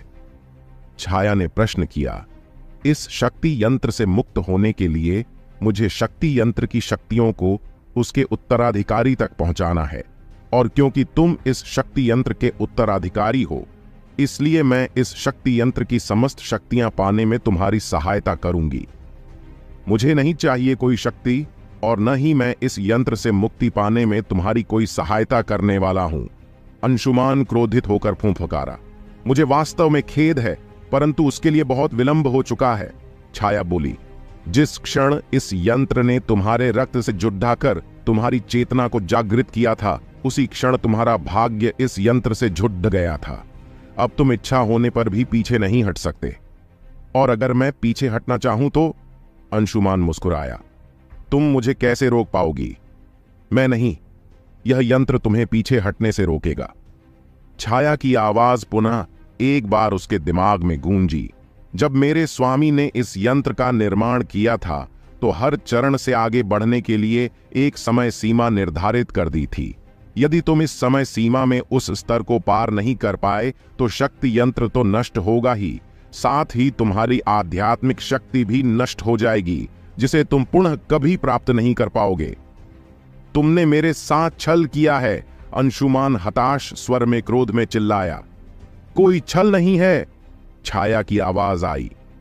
तुम्हें शक्ति चाहिए और मुझे मुक्ति, हम दोनों का लक्ष्य एक ही है। इस यंत्र की शक्तियां तुम्हें सौंपना, उसके बाद तुम इस ग्रह के सबसे शक्तिशाली व्यक्ति बनने के अपने लक्ष्य को प्राप्त कर लोगे और मैं भी मुक्त हो जाऊंगी। इससे पहले कि अंशुमान उसकी बात का कोई उत्तर देती, उसे द्वार पर एक कोलाहल सा उठता महसूस हुआ। शीघ्रता से द्वार खोलो, एक चिंतित आवाज आई। अंशुमान ने चौंक कर बंद द्वार की ओर देखा और दोबारा अपने मूर्ख वाले अवतार में लौट आया। विजय, क्या कर रहे हो? भूल गए कि कल बड़े मालिक ने क्या कहा था? अगर छोटे मालिक को इस कमरे से बाहर निकाला तो बड़े मालिक हम सबको दंड देंगे। दूसरी आवाज आई। तुम नहीं जानते कि समस्या कितनी गंभीर है। शीघ्रता से द्वार खोलो, अन्यथा प्रलय आ जाएगा। पुनः विजय की आवाज आई। वैसे भी ये महीने की शुरुआत है, और दादाजी बद्धी बहनों को लेकर बाहर हुए हैं। उन्हें कुछ पता नहीं चलेगा, लेकिन यदि तुमने द्वार नहीं खोला तो अनर्थ हो जाएगा। ऐसा भी क्या हो गया है जो तुम इतने गंभीर और उद्वेलित हो? तुम्हें क्या लगता है कि मैं परिहास कर रहा हूं? छोटी बहन स्वर्ण परशु लेकर राजकुमारी शिविका की हत्या करने गई हैं। दादाजी घर पर नहीं है और उन्हें अंशुमान भाई के अतिरिक्त कोई नहीं रोक सकता। विजय गर्जा, अब या तो तुम स्वयं उन्हें जाकर रोको या द्वार खोलो, लेकिन जल्दी। विजय गर्जा और अगले ही क्षण दरवाजे पर खड़बड़ाहट की आवाजें आने लगीं। इधर उन लोगों की बातें सुनकर अंशुमान सोच में पड़ गया। छोटी बहन, क्या शीतल सच में राजकुमारी शिविका की हत्या करने गई हैं? क्या वो उसे हरा सकती है? अंशुमान ने सोचा और अगले ही पल उसके विचार दूसरी ओर दौड़ने लगे। दादाजी यहां नहीं है तो कहां गए हैं? उसकी स्मृति के अनुसार दिलीप हर महीने की शुरुआत में 1 सप्ताह के लिए घर से गायब रहते हैं और उनके साथ चंद्रिका और रश्मि भी जाती हैं, लेकिन किसी को भी पता नहीं कि आखिर वो जाते कहां हैं। नहीं, ये सही नहीं हो रहा है। अचानक से एक दूसरा ख्याल अंशुमान के मन में आया। कल ही तो उस शिवदत्त ने इस परिवार को समाप्त करने के लिए मेरा इस्तेमाल किया था और अब शीतल राजकुमारी शिविका ही हत्या करने गई है। इससे तो हम सब मुसीबत में आ जाएंगे। मुझे उसे रोकना ही होगा, वरना शिवदत्त इस बात का फायदा इस परिवार के विरुद्ध अवश्य उठाएगा। मुझे कोई तो मार्ग निकालना ही होगा। अंशुमान सोचते हुए परेशानी में चहलकदमी करने लगा। तभी अचानक एक चरमराहट की आवाज के साथ ही द्वार खुल गया और अंशुमान की तंद्रा टूटी। तो क्या होगा इस कहानी में आगे? आखिर क्या राज है छाया का जिसके लिए कर रही है वो अंशुमान को तैयार? कौन है वो गुरु जिसकी छवि बार बार अंशुमान की स्मृतियों में है? क्या शीतल सच में राजकुमारी शिविका की हत्या कर देगी, या अंशुमान शेष समय रहते ही शीतल को रोककर अपने परिवार को इस आने वाली विपत्ति से बचा लेगा? इन सारे प्रश्नों के उत्तर जानने के लिए सुनते रहिए केवल द हॉरर हंटर पर।